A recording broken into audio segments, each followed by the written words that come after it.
livros não mudam o mundo. Quem muda o mundo são as pessoas. E os livros só mudam as pessoas. No Caminhos da Reportagem, você verá porque a frase do poeta Mário Quintana faz todo sentido. O programa de hoje mostra as iniciativas de gente que ajuda a transformar os rumos da leitura no Brasil e as histórias de superação de quem encontrou na literatura uma oportunidade de mudar a própria vida e a vida de milhares de pessoas. Eu gosto mais de ler do que brincar. Eu gosto muito de contos e crônicas. Até eu achar o meu livro preferido, eu vou continuar buscando. Eu penso, será que esse livro é bom? Será que vai mexer com a minha cabeça? O mundo é um grande livro sem texto. E é um trabalho nosso, do homem, é legendar o mundo. Ler é comer, sentir a emoção, né? Aquela coisa de delirar sem louco estar. Eu fui lá naquela escola lá longe e eu aprendi uma coisa legal que você vai gostar. Você aprendeu uma coisa nova? Aham. O que você aprendeu, Raquel? Ela já falou. Aprendeu o quê? Olhar atento, riso fácil, concentração e uma história que estimula o gosto pela leitura em crianças recém-alfabetizadas. Rakumin e Rakutia divertem alunos dessa escola pública de Taguatinga, no Distrito Federal. Vai sim! Ele vai chegar nessa escola e vai destruir todos os livros que achar pela frente. São as ratas de biblioteca, personagens interpretadas por duas professoras do colégio que escondem a identidade para atiçar a curiosidade dos pequenos estudantes. Um teatrinho como introdução à literatura e com lições próprias para quem está na fase de ficar banguelo. Ai, O dente tá mole. é mesmo. O dente da gente fica mole e cai para nascer o outro. Aqui, o fim do espetáculo dá início a uma rotina pra lá de saudável. Que tipo de história você gosta mais? De história tipo de ação, de conto de fada, qualquer um. O que a leitura representa? Ela ajuda a, tipo, você não praticar violência, você não fazer coisas erradas. E assim, com a vontade que não falta a quem acredita no que faz, Rakumin e Rakutia repetem as encenações e criam histórias há 12 anos. Eu vejo que todo e qualquer professor, independente de onde ele esteja no Brasil, ele é capaz de buscar dentro dele esse lado lúdico, seja com fantoche, seja com livro na mão, seja fazendo uma voz diferente. E dessa forma, passar a verdadeira mensagem de um professor, ainda que por meio de uma fábula improvisada na hora.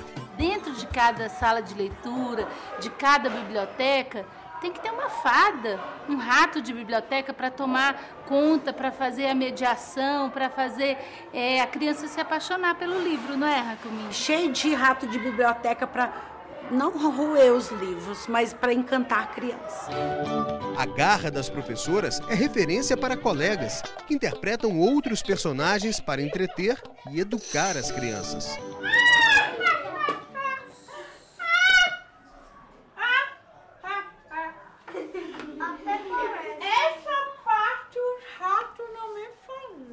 Que essa biblioteca ia estar cheia de menino catarrento!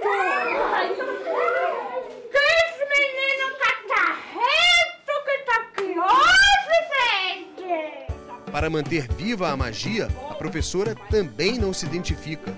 E como bruxa, faz da chamada Aula do Medo um sucesso. Quando de repente a porta do quarto se abriu.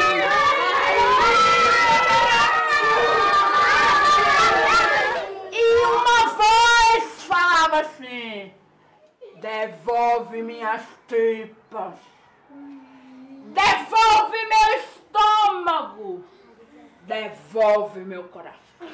É este o objetivo da bruxa, falar do medo para ensinar o contrário. Pra gente aprender que essas coisas na verdade não existem, mas sempre é bom a gente ter um medinho às vezes. Se a gente ficar com medo o resto da vida, aí a gente vai ficar com medo de tudo. A gente aqui trabalha o príncipe, a princesa, né? Mas tem momentos de medo também, tem momentos de terror, tem momentos que você lá fora vai enfrentar isso. O livro, a leitura, nos prepara para tudo isso, para a vida, né? Quando representam personagens, interpretam vozes e criam tipos para contar histórias, estas educadoras cumprem outra função de um professor: ser o chamado mediador da leitura. Não basta disponibilizar um livro para a criança, é preciso incentivá-la. Mas muitos profissionais do ensino se esquecem disso. Não há uma preocupação de preparar bem os professores, e nem sempre os professores são leitores. Você não adianta você querer formar leitores se você não é leitor, né? O hábito de leitura se forma com hálito de leitura. Bartolomeu Campos de Queiroz é um dos mais premiados autores de literatura infantil e infanto-juvenil do país. Com mais de 60 publicações, ele também está à frente do Movimento por um Brasil Literário, voltado para a formação de um público leitor. Você tem surpresas muito boas, porque você vê que a leitura, às vezes, ela não está na escola, ela está na beira do rio, ela está nos asilos, está nas creches, está nos presídios. Se lê nesses lugares também, sabe? É só fazer o livro chegar. Esses livros são lidos. A preocupação do escritor mineiro com a qualificação dos professores é a mesma deste educador da Universidade de Brasília. Os cursos de pedagogia no Brasil estão em crise existencial. Nós chegamos, isso é uma realidade dessa universidade e de muitas outras, junto a concluintes que nunca foram numa biblioteca. Junto a jovens que daqui a um ano vão estar dando aula nas escolas aí e que nunca leram um livro todo. Nesta escola da Rede Pública de Brasília, o projeto Vitrine de Autores aproxima os escritores dos leitores mirins. Vocês acham que a Rosa Morena é uma menina feliz? É a própria autora de Rosa Morena quem conta a história do livro para crianças curiosíssimas. Como você conheceu os livros? 287 alunos, 1000 palavras e um sem número de ensinamentos. Pronto, agora vocês vão catar o lixo e fazer a coleta seletiva do lixo. Uma pergunta de resposta rápida e certeira. Quem é que gosta de ler? Levanta a mão. Histórias contadas. A história está aqui dentro, ó. Saiu do livro para vir parar aqui no tapete. Histórias cantadas.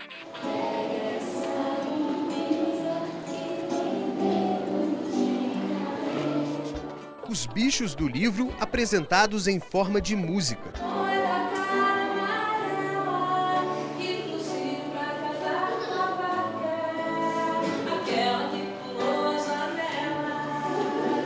Diálogos inusitados. Ai, borboleta às vezes é irritante. Sempre que encontra a Joaninha, insiste, pergunta, não desiste. Ai, vizinha, tudo bem? Na ciranda de fábulas, todo mundo aprende. As perguntas que eles fazem nos deixam perplexos com o alcance que tem, né, a emoção do livro e da história, como ela toca as crianças. Não tem graça nenhuma você escrever e não ser lido, né? O livro só é completo quando o leitor lê o seu texto. Uma iniciativa que merece os aplausos dos pequenos estudantes. Em Belo Horizonte, um grupo de professores deste colégio particular percebeu o interesse de alunos por livros que não estavam sendo indicados pela escola. Assim nasceu o Clube da Leitura, uma atividade extracurricular, fora do horário de aula, mas dentro da escola. Antes, a biblioteca não era um lugar de descontração como é hoje. A biblioteca ela passou a ter mais alunos procurando a literatura através do Clube da Leitura. Toda semana, as professoras e os alunos se reúnem na biblioteca para discutir um livro. No caso, uma série de 3 livros. A gente conversou sobre o Fazendo Meu Filme 1, tivemos o prazer de ter a Paula Pimenta aqui, não foi? Sensacional, né? Conversar com ela sobre a obra dela. E agora vamos dar continuidade com o 2 e com o 3. Que é muito emocionante, porque você descobre a experiência de você estar no Brasil e ir para outro país, o intercâmbio, e como que é a cultura, o jeito das outras pessoas. E minha parte favorita é quando o Christian, que é o namorado que ela arranja lá, canta uma música brasileira pra ela. É muito lindo. O Clube da Leitura abre espaço para todos os gostos e opiniões. Eu não li, por causa que eu tenho um certo preconceito contra o romance. Eu gosto mais dos livros, ter o suspense, o terror, a ação, esse elemento que faz a gente ficar preso na leitura. E o romance não tem isso. Eu vou discordar com o Rafael, porque ele falou que o romance não prende a gente na história. Porque desde o começo você fica curiosa para saber o que vai acontecer com o casal principal da história. Nas discussões da roda, a leitura é contextualizada com as matérias ensinadas na sala de aula. Quando a gente leu A Menina que Roubava Livros, aí eu contextualizei toda a Segunda Guerra Mundial, explicando as posições políticas, o sofrimento das pessoas envolvidas, quem eram os personagens. Eles começaram a ver o livro por um outro ângulo, outro ponto de vista. E dali já partiram para outras leituras, até do mesmo período. Eu comecei a ver a literatura com outra visão, totalmente diferente. E agora tem vezes que em vez de ir pro computador, qualquer coisa do tipo, videogame, eu vou ler um livro. Além das discussões em grupo, alunos e professores interagem escrevendo contos coletivos. É o livro encantado do Clube da Leitura. História que sai das páginas para outra forma de expressão, as encenações. Este é o livro encantado do Clube da Leitura, mas shh, não contem para ninguém. Nele contem todas as histórias do mundo. Alguns de vocês conhecem a história da galinha ruiva? Não! Então eu vou contar pra vocês. Era uma vez uma galinha que morava na sua fazenda. Um trabalho que ainda é uma exceção. A OCDE, Organização para a Cooperação e Desenvolvimento Econômico, realiza de 3 em 3 anos o PISA, o Programa Internacional de Avaliação de Estudantes. Entre outros pontos, o teste avalia o nível de compreensão e leitura de alunos de 65 países. Entre 2000 e 2009, o Brasil saiu do último lugar para a 53ª posição. Mas o avanço não esconde o atraso em relação a países menores e sem a mesma força econômica. Ou a sociedade toda se investe nessa tarefa, ou a escola sozinha não dá conta. Nós não somos uma sociedade leitora, nós somos uma sociedade televisiva. Nós sabemos, eu posso afirmar para você, que eu sei que toda casa brasileira tem no mínimo um aparelho de televisão. Mas eu não posso afirmar se toda casa brasileira tem um livro. E a televisão, a principal fonte de informação dos brasileiros, pouco aborda a importância da leitura.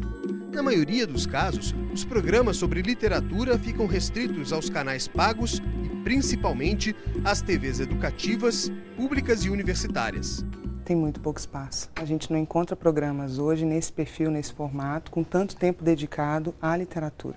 Formada em letras, mestre e doutoranda em literatura, Juliane apresenta o Tirando de Letra na UNB-TV da Universidade de Brasília.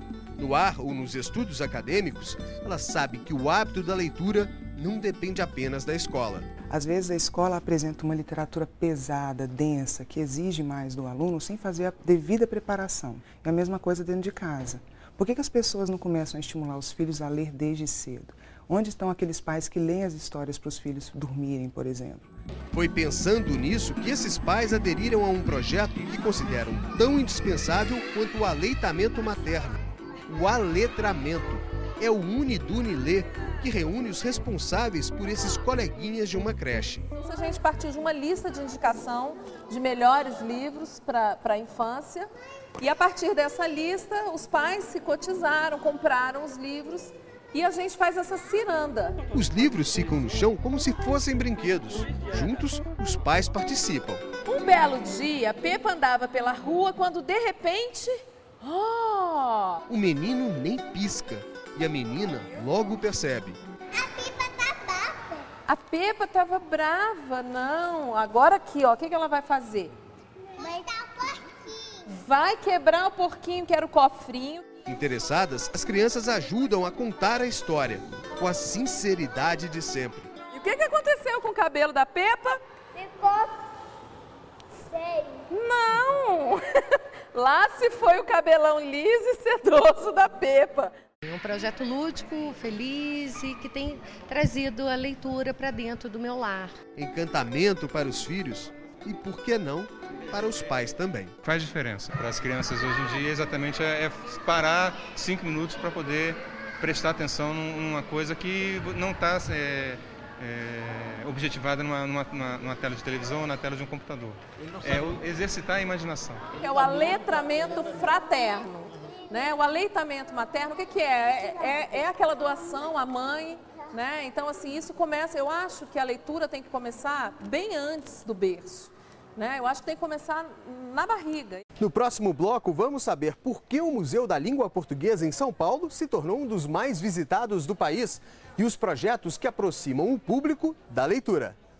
Você vai ver ainda o caminho que as publicações percorrem antes de chegar ao leitor e a história do livro mais antigo do mundo.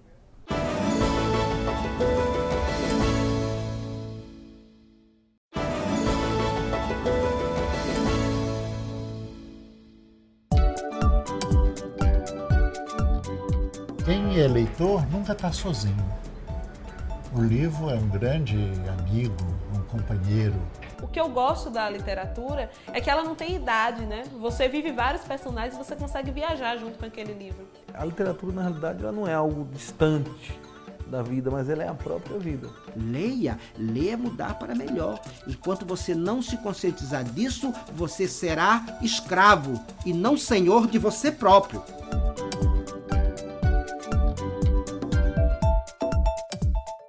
A questão dos poemas, da literatura, a origem das palavras é bem interessante. Quem dera tivesse um museu assim em cada capital, em cada estado. Localizado no centenário prédio da Estação da Luz, o Museu da Língua Portuguesa faz crescer o gosto e o interesse pela leitura.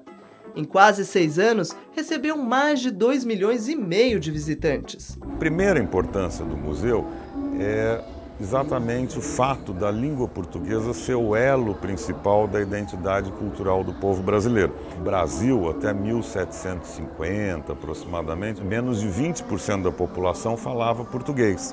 As pessoas usavam os idiomas nativos aqui, os idiomas indígenas, os idiomas africanos e a língua geral, que foi uma língua inventada, não é, que misturava um pouco dos idiomas nativos para que todos pudessem se entender. Na linha do tempo interativa é possível ver a evolução do português, que hoje é o 6º idioma mais falado no mundo, com cerca de 245 milhões de pessoas. Ele é um museu que trabalha a língua nos seus aspectos históricos, sociológicos, antropológicos. Por isso que ele é um museu muito gostoso, muito dinâmico, aliás, tão dinâmico quanto a nossa língua. Dinamismo que pode ser experimentado. Os recursos interativos do museu aproximam o visitante da língua. Através desse mapa, a gente consegue ouvir as diferentes maneiras de se falar o português em todo o Brasil. Aí ele disse, eu vou passar lá. Eu disse, tá bom, então tá. No Beco das Palavras, o visitante brinca com a criação de palavras, conhecendo suas origens e significados. Na grande galeria, uma tela de 106 metros de extensão mostra o uso do português no cotidiano e na história. E a literatura está presente nas exposições temporárias que acontecem no museu. Esta conta a vida e obra de Oswald de Andrade, um dos maiores escritores paulistas do começo do século XX. Eles fizeram assim, dentro de um só momento, toda uma vida, todas as obras, tudo que foi de mais importante na vida de Oswald de Andrade. Eu adorei. Oswald de Andrade foi escritor, revolucionário e filósofo.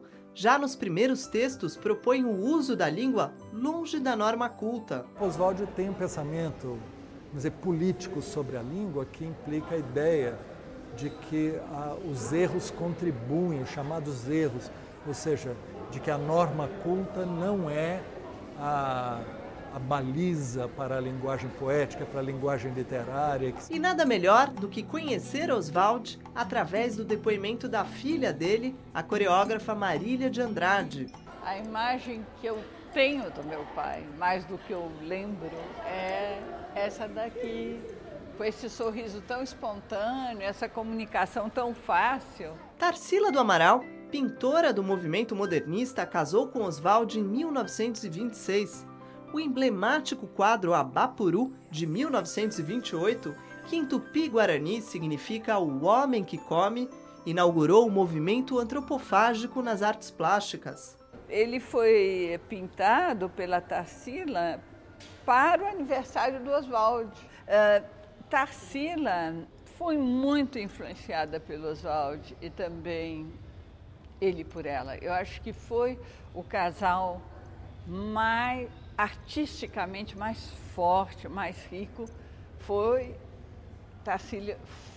O casal foi Tarsila e Oswald. Além das mulheres que foram muito importantes na vida e na obra de Oswald, há um conceito fundamental que acompanhou o escritor em sua trajetória, que é a ideia de antropofagia. Só a antropofagia nos une, socialmente, economicamente, filosoficamente. No mundo que a gente está vivendo, não existe nada mais perfeito. É um mundo em que não há lugar para o ser humano, a não ser aquele ser humano que come o outro. O Brasil desenvolveu uma cultura capaz de absorver o outro sem perder-se de si. Fiquei com muita vontade de ler a obra dele, fiquei curiosa mesmo. Do museu para o espaço público. Despertar a curiosidade pela leitura também é uma das propostas desse festival. A praça em São Miguel Paulista, na zona leste de São Paulo, também virou palco para estimular a leitura. As crianças não conhecem isso daqui, ó, poesia. Tira o pé da noite escura, se uma Maria é demais, 2, 3, que não seria. Poesia improvisada, leitura na biblioteca móvel e uma feira para trocar livros. A ideia é que as pessoas tragam os livros e tentem renovar a sua biblioteca pessoal com os livros que a gente tem na banca. Uma vez por mês, né? Você compra livro, já leu e podia ter trocado. Que pena, nas bibliotecas não pode ter isso, né? Emily, de 4 anos, não tinha livro para trocar, mas conseguiu garantir um para levar embora. E mostrou que gosta mesmo de histórias. Essa pãozinho vermelho, ela sempre fica lá, ela foi pra vovozinha, lá do doce, a mãe dela falou assim, filha, leve um docinho pra sua avó, ela tá doente. 79% dos municípios brasileiros possuem ao menos uma biblioteca municipal. São menos de 3 bibliotecas por 100 mil habitantes. Com pouco acesso ao livro, a iniciativa da Biblioteca Móvel do SESC é extremamente importante. É um caminhão que leva mais de 3 mil livros para cidades e bairros que não possuem biblioteca. A gente tem tido em torno de 31 mil empréstimos por ano. Faz 2 anos que o BiblioSesc está em São Paulo e, em média, 100 empréstimos por dia nas comunidades carentes. Quero aprender a ler para ensinar eles também, porque eles também não gostam de ler. É praticamente uma obrigação. Na frente do mercado da região, artistas leram poemas que escreveram. Tive a impressão que o mar estava festejando só para mim. Depois, vi que era bobagem. Ele é muito grande para se preocupar comigo. Este foi o 6º ano do Festival do Livro e da Literatura no bairro. O livro precisa mudar as pessoas e o livro também ser mudado. Na verdade, assim, esse incentivo que o Festival de Literatura e este festival de livro, né, a troca, a venda, a doação, a circulação de livros tem promovido em São Miguel Paulista, tem exatamente trazido o incentivo à criação de novos escritores. E a intervenção mais inusitada é o Fruto Livro. 3 mil livros foram colocados nas árvores do bairro para que cada pessoa colhe o seu. As crianças aprendem a ler assim, que faz bem para ajudar a gente no futuro. A vida de Robson mudou depois que encontrou os livros. Quando na rua eu morava e ia à biblioteca livro buscar, senti que todos me olhavam por 2 sacos que eu carregava. Um era de cobertor e outro de latinha que vivia a juntar. Por isso eu comecei pensando como poderia essa situação mudar. Ele é um ex-morador de rua que sempre gostou de ler, mas não conseguia retirar livros nas bibliotecas públicas. O gaúcho, que só terminou o ensino fundamental, se mudou para São Paulo há mais de 10 anos. E os livros viraram profissão. Com a ajuda de uma ONG, ganhou uma bicicleta. Ou melhor, uma bicicloteca, que leva livros para vários pontos da cidade, como a Praça da Sé. Nós emprestamos aí em torno de 150 a 180 livros e 90% é a população de rua que retira livro. Ele é um exemplo de quem escreve a sua própria história. A poesia O Sonho Real, de autoria de Robson, foi premiada recentemente num concurso de literatura em São Paulo.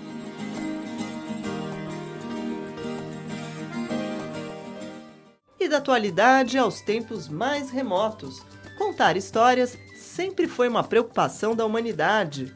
A Bíblia é o livro mais vendido em todo o mundo, 6 bilhões de exemplares. Já foi traduzida para 2.400 línguas. Sua história está ligada ao surgimento do primeiro livro impresso. Em Barueri, São Paulo, o Museu da Bíblia reúne um acervo de 17 mil volumes.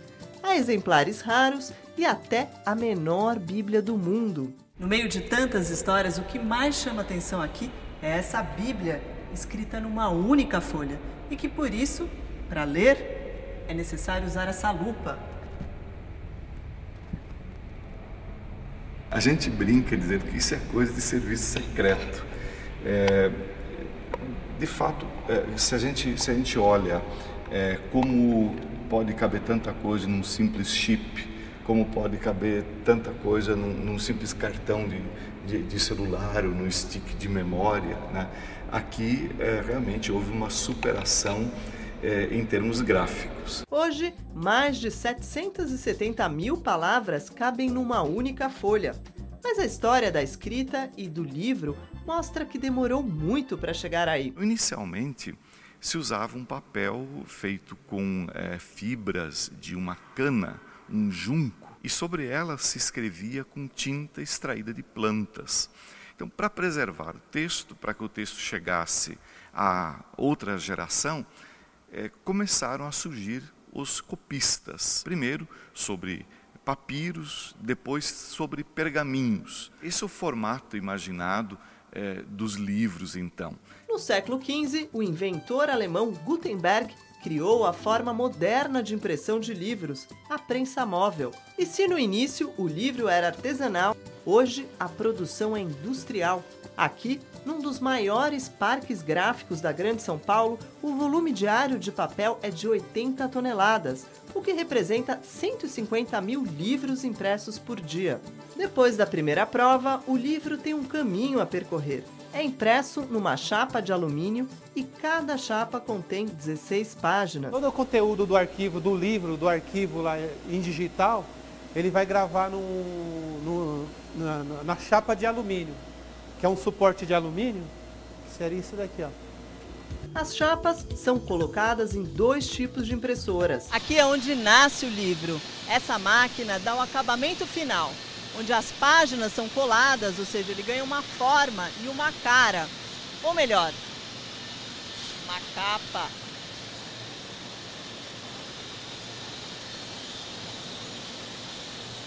Para o dono da gráfica, Mário César, mesmo com incentivo do governo para os didáticos e paradidáticos, o livro ainda é um produto caro no Brasil.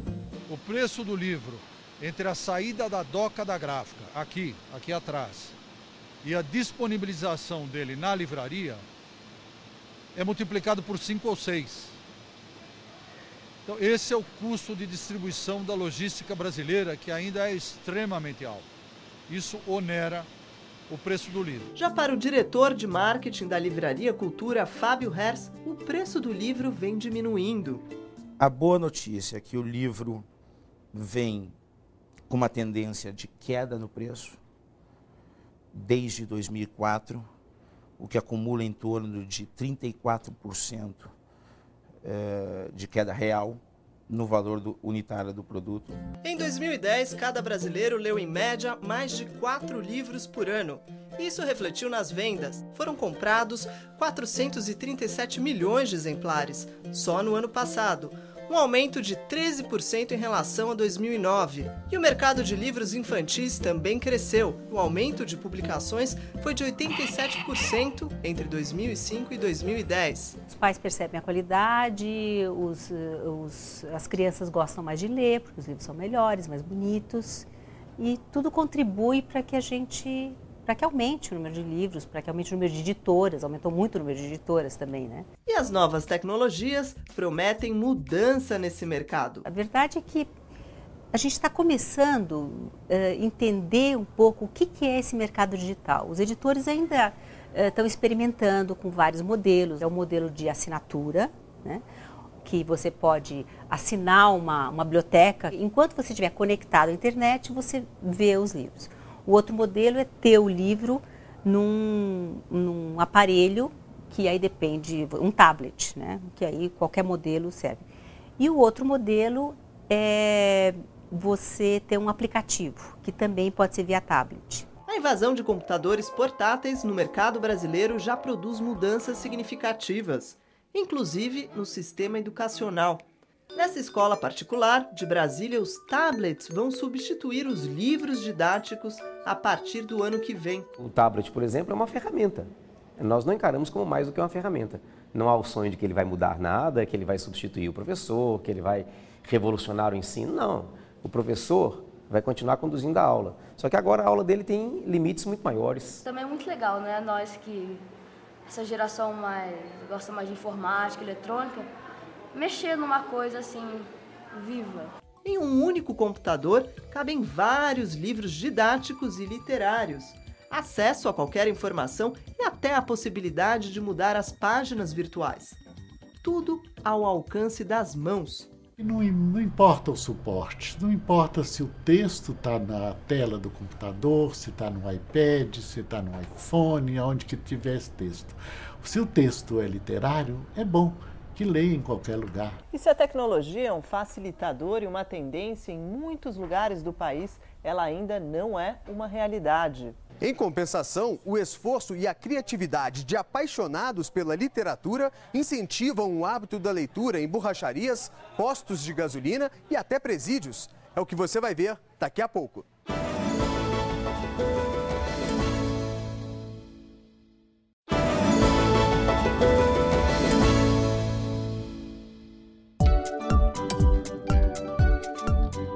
Você tem direito a ler em qualquer lugar. Que esse lugar seja uma borracharia, não tem problema. Né? Então, o que está à sua volta não pode interferir na sua leitura. Quando eu estou lendo, eu sou uma borboleta que consigo voar pelas grades e viajar, ganhar o mundo, ganhar minha liberdade. Se eu não ler, é como se faltasse alguma coisa. Se eu não ler um capítulo, uma página por dia, uma coisa qualquer antes de sair ou antes de dormir, é como se estivesse faltando um pouco do pão. Né? Para mim, literatura e pão andam muito juntas.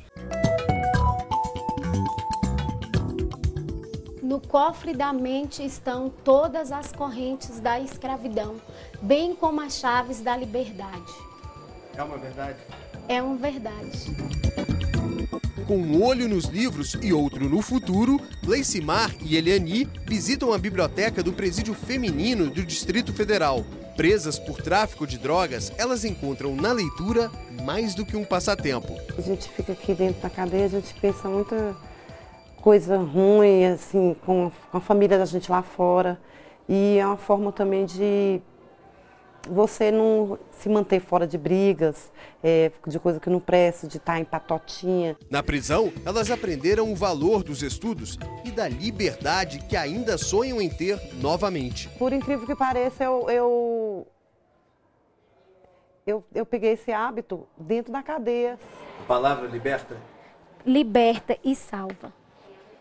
É uma cura para a alma. Para preencher a alma, a leitura com um dos sentidos, o tato. No Espaço Cultural de Taguatinga, no Distrito Federal, uma das poucas bibliotecas em braille do país. Inimigos são muitos. Noemi nasceu com visão limitada e perdeu totalmente a capacidade de enxergar há 12 anos. Eu tenho uma pós-graduação e sem o braille, jamais, era impossível, né? Então, assim, a leitura realmente é tudo que eu precisava para estar onde eu estou hoje. A biblioteca tem 2.000 volumes. Então, nosso público é o adulto, é aquele que já perdeu a motivação para a vida, é aquele que já ficou 20 anos em casa, fechado, achando, esperando a morte chegar mesmo. E quando descobre a nossa biblioteca e todo o serviço que é oferecido aqui, ele renasce para a vida, ele vira outro. Foi o que aconteceu com seu Francisco, cego desde os 30 anos de idade. Ele vai com frequência à biblioteca e de lá costuma voltar para casa a pé. No trajeto, conta como perdeu a visão e o empenho para a alfabetização em braille. No lar onde mora, o espaço preferido é o dos livros. Eu, por exemplo, já viajei muitas vezes lá para Cabul, né, no Afeganistão, através dos livros, né? Eu li 2 livros lá daquele local, né? Então, é como se eu conhecesse. A danada da preguiça pode ser uma doencinha, pega nos adultos e também nas criancinhas. Dá uma moleza, só querem espreguiçar, só de falar nela dá vontade de deitar.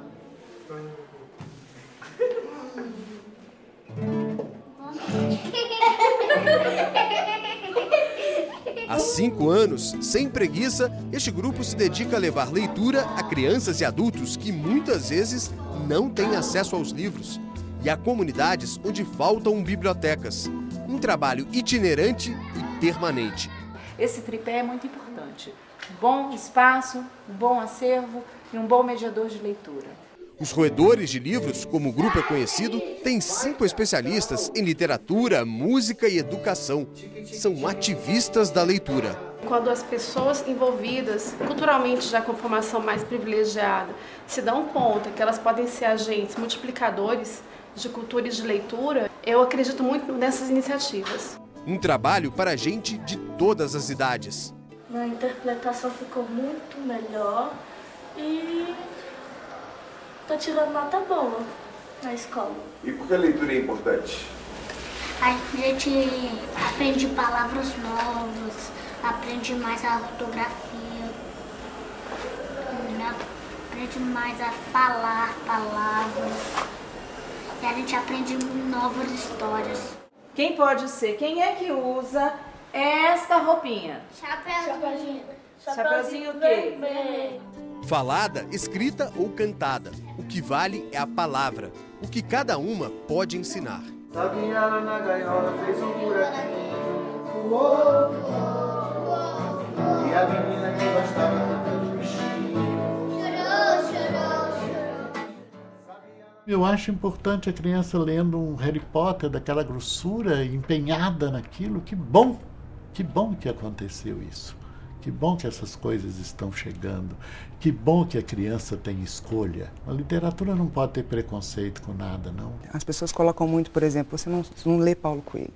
Você não deve ler literatura fácil. Você não deve... Eu acho que deve sim. A literatura deve vir por todos os meios. Que ela venha para você da forma que você conseguir iniciar a sua leitura. E depois você vai expandindo esse processo. Em 2007, o dono de uma rede de 92 postos de gasolina decidiu mobilizar clientes e os mais de 3.000 funcionários em uma campanha para arrecadar livros. Até hoje, foram 2 milhões de exemplares distribuídos em 100 bibliotecas montadas pela empresa em lugares como o presídio que vimos há pouco. Eu pago meus impostos, estou esperando pelo governo, que não é por aí. Nós temos que ajudar realmente. Rivelino trabalha na empresa há 15 anos. Começou dentro de um posto de gasolina, até ganhar posições importantes. Vários começaram a estudar. No meu caso, além de estudar, comecei a fazer um curso superior.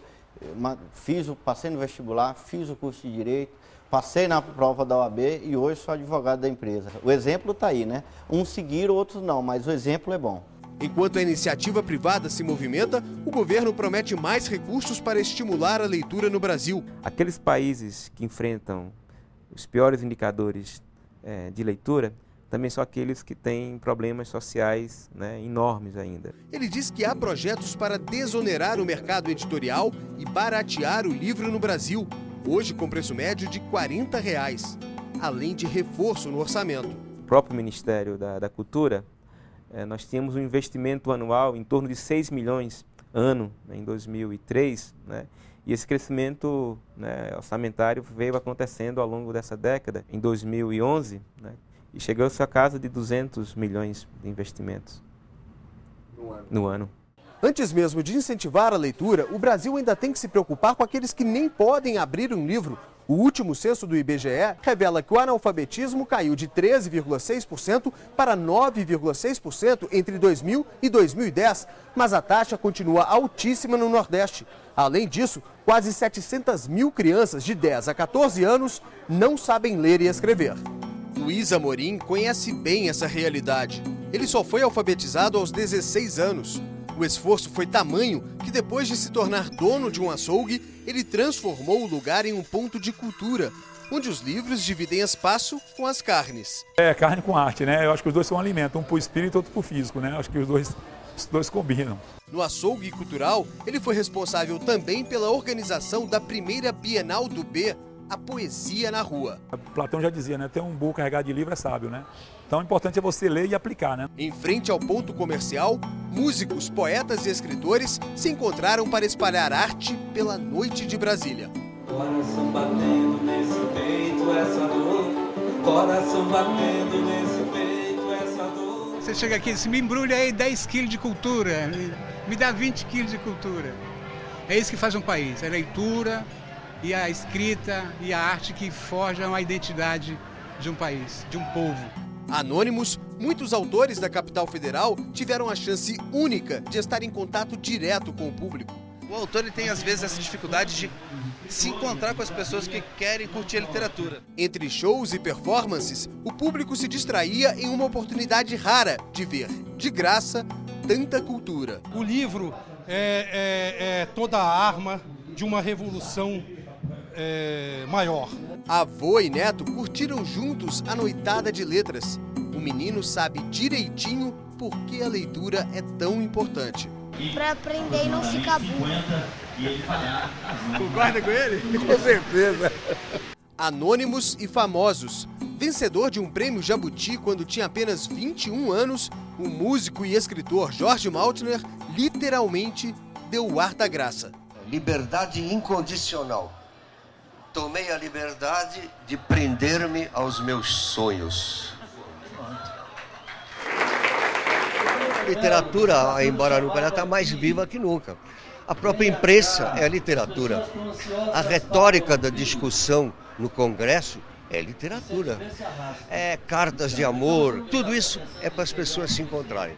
Tiago de Mello, um dos maiores poetas do país, exilado em vários países durante a ditadura militar, foi o homenageado da noite.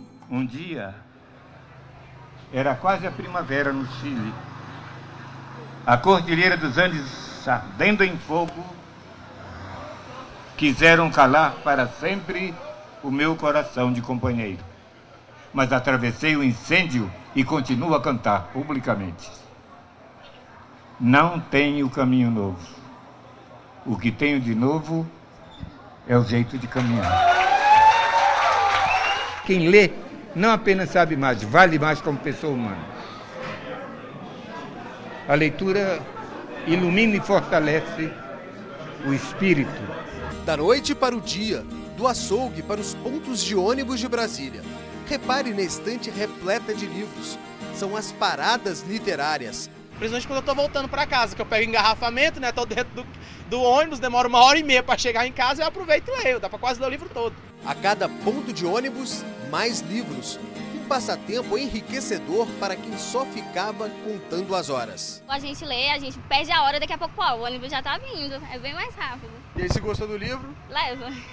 Devolve depois. Devolve depois, claro. Antônio chega para trabalhar mais um dia. Ele traz na mala uma ideia que teve e carrega durante as viagens de ônibus. São 40 livros que o cobrador oferece para os passageiros durante o trajeto.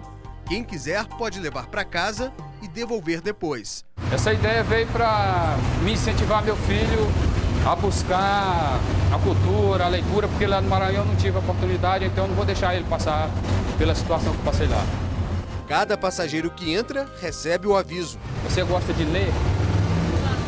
Como tantos outros passageiros, ela senta e olha as opções.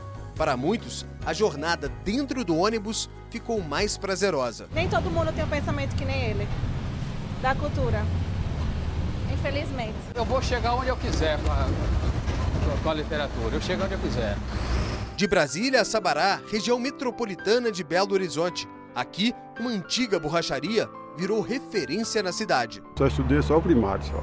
O borracheiro que não pôde estudar chamou o filho para trabalhar com ele, até que veio de Marco Túlio a proposta de instalar no local um projeto inovador, com uma biblioteca para a comunidade carente. Vim trabalhar com meu pai na borracharia, né, completo agora 10 anos, e eu vi que a comunidade já interagia com a borracharia, né, porque o pai compra jornal todos os dias, o pessoal vinha para ler jornal. Eu tive um clique, né? Puxa vida, por que não colocar alguns livros, né? A Borrachalhoteca, com 7.000 exemplares, ganhou prêmios. E assim, Marco Túlio manteve o negócio do pai sem repetir a trajetória dele. Com uma bolsa de estudos, concluiu a faculdade de letras. É professor de português. Uma narração de história, sabe? Chamar atenção para o livro, né? Ler para a criança, eu acho que isso é o diferencial. Joãozinho sem Maria, varinha sem magia, é como não saber ler. A Borrachalhoteca inspirou amigos que tiveram outras iniciativas, como essa, a Cordeuteca, na Casa das Artes. Que tal fazer um cordel para ensinar? Ele é preto de verdade e voa bem para chuchu. Adora comer carniça, come qualquer bicho cru. Dizem que ele é gorento, mas não é bicho nojento. Esse bicho é o ururu. Eu escrevi que o Dom Quixote em cordel, então tá uma linguagem popular bem bacana. A pessoa que não conhece o Quixote no original, quando lê o cordel, vai se interessar e vai procurar o livro no original. Para emendar o que está torto, basta não ter cera nos ouvidos e escutar nas feiras e filas. Vamos, povo, mudar a vida? Vamos, povo, mudar a vida? O grupo Arautos da Poesia reúne crianças carentes que têm na leitura a possibilidade de mudar a própria vida. Eu acho que é isso que eu quero pro meu futuro. Eu quero trabalhar com isso, com teatro, com arte cênica, sabe? Com poesia. Uma cidade que cresceu em torno da produção de minério, berço de 2 gigantes brasileiros, a Companhia Vale do Rio Doce e o homem chamado simplesmente de nosso poeta maior. Carlos Drummond de Andrade nasceu aqui, em Itabira, a pouco mais de 100 quilômetros de Belo Horizonte. Se a obra não tiver a sua divulgação, se o autor não permear no seio da sociedade, esse ponto ele vai se tornar morto. Não se deve ao acaso que a cidade cercada de ferro gira em torno do poeta. Estátua, fundação cultural e um memorial. Eu vejo que nós temos que recuperar a memória.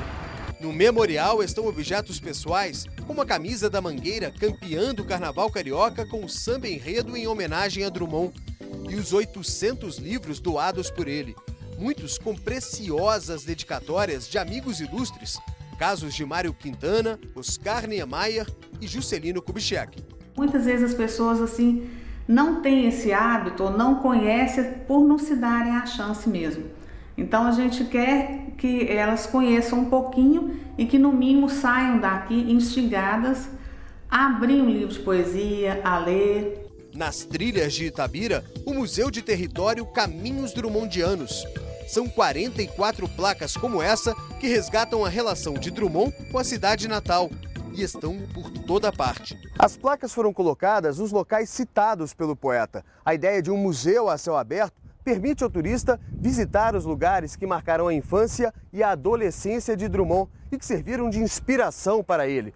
É o caso do poema Ausência, dedicado ao Pico do Amor, ponto mais alto de Itabira, onde fica o mirante da cidade. A descrição de lugares, pessoas e sentimentos. Versos encravados no ferro fundido, os 2 símbolos da cidade em áreas públicas, para todo mundo ver. Cada placa-poema pesa 240 quilos e permite um passeio lírico por Itabira. Pode levar, inclusive, à casa de Drummond, onde o poeta foi criado e onde os Drummondzinhos se reúnem para ensaiar. E agora, José? A festa acabou, a luz apagou, o povo sumiu, a noite esfriou. E agora, José?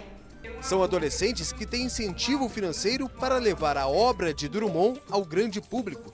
Recebem a Bolsa Cultura de meio salário mínimo por mês. Eles se apresentam juntos. Sua incoerência, seu ódio. E agora? Com a chave na mão, quer abrir a porta. Não existe porta! e também se apresentam separadamente. Há alguns anos vivi em Itabira, principalmente nasci em Itabira. Por isso sou triste, orgulhoso, de ferro. Acho que eu gosto mais de Drummond, é a forma dele de ver mesmo. Acho que também a forma como ele se expressa, falando de coisas tão simples e que às vezes explica muito o que a gente mesmo sente. Mesmo essa altura do tempo, um tempo que já se estira, continua em mim ressoando uma canção de Itabira. Em diversos poemas, Drummond fez referências à casa, lembranças da mesa da sala e do jardim criado pelo irmão. Há uma estrela no pátio, uma estrela de rosa e de gerânio. Mas seu perfume não me encanta a mim. O que respiro é a glória de meu mano. Eu tento ler de 2 a 3 livros por mês, assim, mais ou menos, para treinar dicção, escrita também. O que a leitura oferece, ninguém mais pode tirar. Um patrimônio que não se perde, uma lição para a vida toda. Um jeito único e delicioso de aprender.